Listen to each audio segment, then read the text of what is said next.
Welcome back, everybody. It's time for part 3 of our reaction to Otto von Bismarck on Extra History. I hope you guys have been enjoying this series as much as I have. It seems like you are. So I'm excited to get into this next part of this. And as promised, I'm going to try to share some little random facts at the beginning of each of these episodes. And today, as an American, a lot of people don't always know the history behind things in our own culture, our own nation. But the only one of our 50 states here in the United States that has a capital named after a foreign head of state is Bismarck, North Dakota. Bismarck, North Dakota is in fact named after Otto von Bismarck. I thought that was kind of cool and something worth passing along, but I'm excited to dive into part 3. Please don't forget to like and subscribe if you haven't already. Check out some of my other content. I've got some new original content coming later this week, so hopefully you'll be watching for that. But let's dive in to part 3. As Bismarck moved from radical to pragmatic, he was at last offered a position in which he would shine. The position of envoy, diplomat, and deal-maker.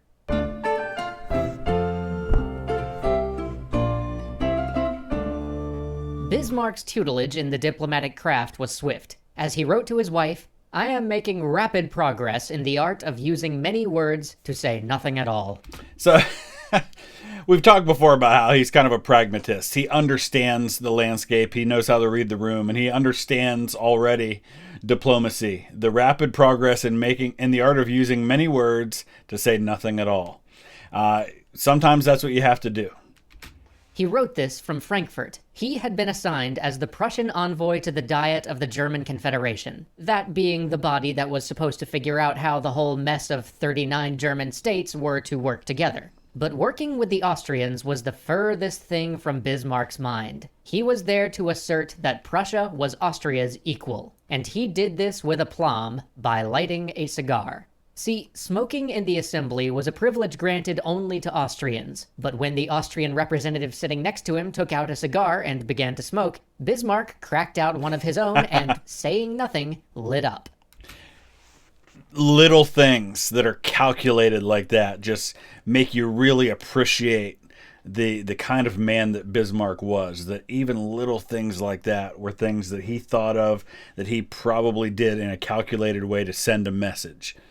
The press loved it. His enemies loved it too. When he returned to Berlin, one of them claimed publicly that the only thing Bismarck actually accomplished in Frankfurt was burning a cigar. And, of course, because old habits die hard, one thing led to another, and the ever-diplomatic Bismarck found himself once again on the field of honor, trading shots with a fellow Prussian over a cigar burnt to snub the Habsburgs. But his time in Frankfurt taught him one thing. If the Prussians were ever to carry the same weight amongst the German states as their much larger rival, they would need allies. So he began to court what he saw as the two most valuable possible confederates for Prussia, Russia and France. But then, in October of 1857, the King of Prussia suffered a stroke. The king's brother, named Wilhelm because, of course he was, why should a family have to come up with more than one name, took over the leadership. This Wilhelm, though, considered Bismarck as nothing more than a petulant schoolboy. His words. Bismarck had a plan, though. Bismarck always has a plan. So let's talk about Wilhelm I for a second, because he's a pretty interesting character in and of himself. When we talk about alliances, Wilhelm I, his sister, who would also be the sister of the now dying emperor, or king at this point of Prussia, their sister is the wife of the Tsar of Russia. So there's already a family relationship there. And of course, Wilhelm I, his son, Frederick, ends up married to Queen Victoria's eldest daughter. And it's their son, of course, who becomes Wilhelm II. Wilhelm I was also a military guy. He fought in the Napoleonic Wars, the War of the Sixth Coalition. He was a major that commanded a battalion at the Battle of Waterloo. He had received the Iron Cross for bravery during the Napoleonic Wars. And so because of his fight against Napoleon, Wilhelm I kind of has this lifelong, I don't know if I'd call it hatred, but at least contempt for France. And so it seems like France is a pretty unlikely candidate to be the ally when his sister's married to the Tsar in Russia. and he already doesn't like France. You can kind of see the direction that the alliance would probably prefer to go. He would counter this opinion in a most un-Bismarckian, and therefore most Bismarckian, way. He delivered to the prince a 92-page treatise detailing exactly how Prussia could abide by the letter of the agreement they'd signed that founded the German Confederation, while simultaneously aligning the other German states against Austria. So here he is using his intelligence, using all, Bismarck's not a guy who just does one thing or two things. He tries every way. He's going to write a book, write a list of things to help him. He's going to do things like light a cigar. He uses every tool in the arsenal to get his point across and to accomplish his mission. Unfortunately, Wilhelm thought that was stupid. Bismarck was promptly assigned as the Prussian envoy to the Tsar. Because, I guess if you want to get rid of somebody in 18th century Europe, you just put him in St. Petersburg. Or better yet, Moscow. And there he would sit on ice until 1862. These were some of the bleakest years of his life. He was cut out of state affairs, he fell ill, he nearly lost the use of his leg, and even withdrew himself from Russian society as... So, 1862 is interesting because he didn't mention, and maybe he will, but the king actually dies in 1861, and that's when Wilhelm I actually becomes the king. He's been serving as Prince Regent for like 3 or 4 years by this point because of the incapacity of his brother. But now he becomes king, and they run headlong into this war with this liberal leadership in the legislature who doesn't want to increase the budget and increase the size of the army. I think they wanted to go from like 150,000 to over 200,000 in the standing army for Prussia, which Prussia's all about, its military might. And that is the conflict that causes him to bring Bismarck back to help him deal with that. His ability to serve as a diplomat was hindered by the fact that everybody knew he was there because his sovereign didn't want him in Prussia. But, at last, a strange letter came, one saying that he should return to Berlin with haste. When he got there, against all odds, he was asked to serve as the head of government. You might reasonably ask, why? Why would the king who had so long snubbed him ask him to run the state? How could he go from a remote diplomatic posting to the head of domestic affairs? Well, because nobody else wanted the job. At least, nobody else the king thought wouldn't plunge the country into civil war. So I don't know how much it was really about no one else wanting the job than the king recognizing that nobody else could do the job. He had tried to negotiate and get what he wanted in terms of increasing the budget to increase the size of the army. He couldn't get it done. So he was reaching out to a guy that he thought could get it done. And that's why he goes to Bismarck. You see, for a year, the Liberal Party had refused to grant funds for the army. And if you know anything about Prussia, you know Voltaire's old adage, where some states have an army, the Prussian army has a state. Yep. Meaning that not funding the army had brought them to the brink of constitutional crisis. And the king's closest advisor's best suggestion was to have the army overthrow the Democratic Assembly and then figure it out from there. So the assembly won't increase the size of the army, so here's our solution. Use the army to get rid of the assembly. That'll send a message, right? I mean, that was terrible advice because you're going to prove to the people why they didn't want the army to be bigger in the first place. So to his credit, he doesn't listen to that.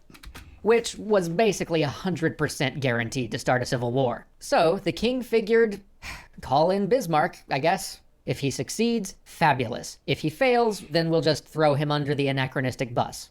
As the announcement went out, no one in the wider world of Europe really thought he had a chance. Neither did many in Prussia. For 2 weeks, Bismarck had to scramble to pull together a cabinet, because nobody thought his government would last. Simultaneously, he also had to bolster the spirit of the king, who, in his dejection, was continuously on the brink of giving in. And in the midst of all of this, almost as an offhand remark to those who were debating funding the army, he said the words that would define him and define the age. The great questions of the day will be decided not by speeches and majority votes, that was the great mistake of 1848 and 1849, but by iron and blood. So there's that famous iron and blood speech that everybody remembers Bismarck for. And think about, this is 1862. Think about what's going to happen in the next 9 years. They're going to go to war 3 times with Denmark, with Austria, with France. They're going to go from being a Prussia at war with itself to a German empire in 1871. The whole landscape of Europe is about to change. And it all begins with this guy being brought back from obscurity in Russia and put in charge of the government as minister president of Prussia. And the whole world's about to change because of it. I mean, this is one of those consequential moments of world history where everything changes. But in the midst of all the chaos, Bismarck had a plan. Bismarck always has a plan. If he couldn't get to the Landtag to do what he wanted, well, then he would just have to do what he wanted anyway. You see, the king and the parliament were supposed to agree on any new budget before the government could collect taxes on that budget and do with them whatever they wanted. Everyone else took this to mean that the government could not collect taxes without Parliament's approval. But Bismarck had other ideas. See, the Constitution didn't really spell out exactly what the government was supposed to do if the king and the Parliament couldn't agree on a budget. So, this is one of those interesting things that happens when you have a constitution that doesn't necessarily spell something out exactly. At the exact same time this is going on, remember there's an American Civil War going on, and you have Abraham Lincoln as president of the United States doing a lot of the same things, saying, you know what, the Constitution says I have war powers. It doesn't really say what that means. And he starts interpreting that in a very specific way, that he can do things that the Constitution doesn't necessarily say he can't do, but it doesn't say he can do either. So forceful men who are great leaders, who really want something, can convince people that they have the authority to do something that maybe they don't really have the authority to do, but it's kind of a gray area. So Bismarck just said, well, we don't have a new budget. Guess we have to keep collecting taxes based on last year's budget. And so sent out the king's tax collectors to do what they did best. For nearly half a decade, the government would continue to collect the 1861 budget, and the king would have a stream of revenue without asking Parliament for a thing. With that settled, Otto now had the prestige and the freedom to turn to what he saw as his larger project, positioning Prussia to be the preeminent power in Germany when the German states finally unified. He moved rapidly. First, he checked in with France to see if they would stay neutral, or perhaps even join Prussia if an armed conflict broke out between them and Austria. Then he wooed the smaller German states to begin voting with Prussia, even as he was baffling the Austrians with an alternating volley of threats and lofty promises about how much they could accomplish together.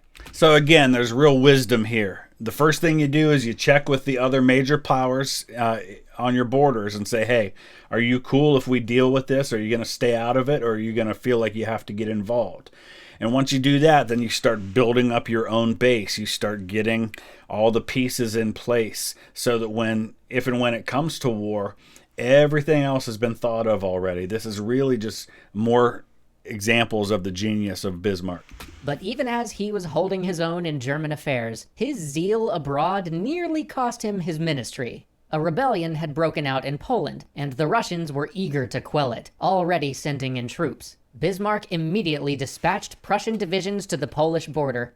So does this seem at all familiar about what would happen in the future? Poland has been a major player on the European stage for centuries. The Poland-Lithuanian Commonwealth. Poland was a major world power, and it had only recently ceased to exist, just a couple of generations earlier at the end of the 1700s.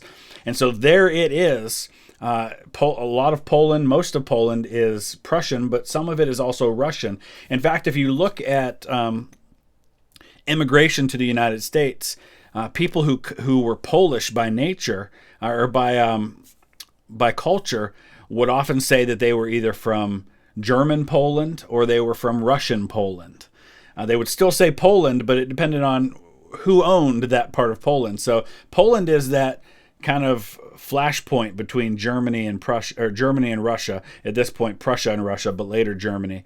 And so you can see that this is kind of some of the seeds of future issues that would take place between these nations. And sent a note to Russia basically saying, hey guys, we can totally help you with that. Soon, protests over this action broke out from the other major European powers, with France, Great Britain, and Austria all condemning Berlin. Many thought that Bismarck would have to resign over this, but the king, the very same one who had exiled him to Russia before, refused his resignation. Soon, Europe's ire turned from Berlin to St. Petersburg, and while the matter would blow over in time, to the Russians, this unification of the European powers against them brought to mind the recent and disastrous Crimean War, and in doing so, reminded them just why having an ally in Prussia might be valuable.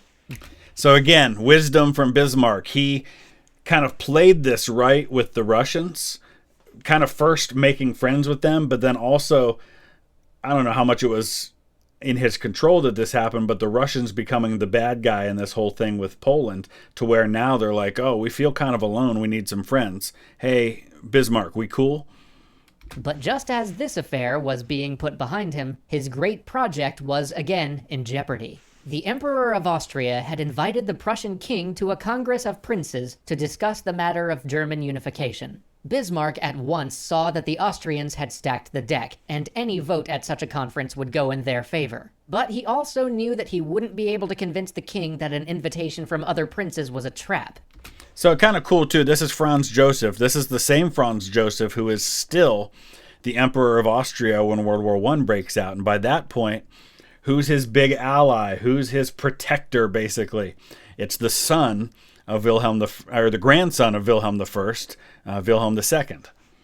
So he took a different approach. The king was never the most secure of people, so Bismarck convinced him that the invitation was an insult, and that it should have been sent to him with much more formality. So the king declined to go. But then, days later, the King of Saxony rode up, bearing another invitation imploring the prince to come. Now he had been formally asked to attend by 30 princes with a king as the message bearer. There would be no convincing good old Wilhelm that this was a slight. Instead, in a meeting full of shouting, imploring, and not a little sobbing on both sides, Bismarck convinced the king that he would be giving up the independence of the Prussian army if he agreed to anything at this conference. And so, with Bismarck ripping off the door handle on the way out, once again the king declined to attend. With that, the course was set. The initial threats were in check. Now, at last, Bismarck could truly begin his project. Blood and iron. Iron and blood. Well, that was interesting. That was very cool. And, of course, we're obviously going to get into the wars that are coming in the 1860s next. The wars with Denmark, Austria, and then, of course, the Franco-Prussian War. So let me know your thoughts about all of that. What more would you add to it?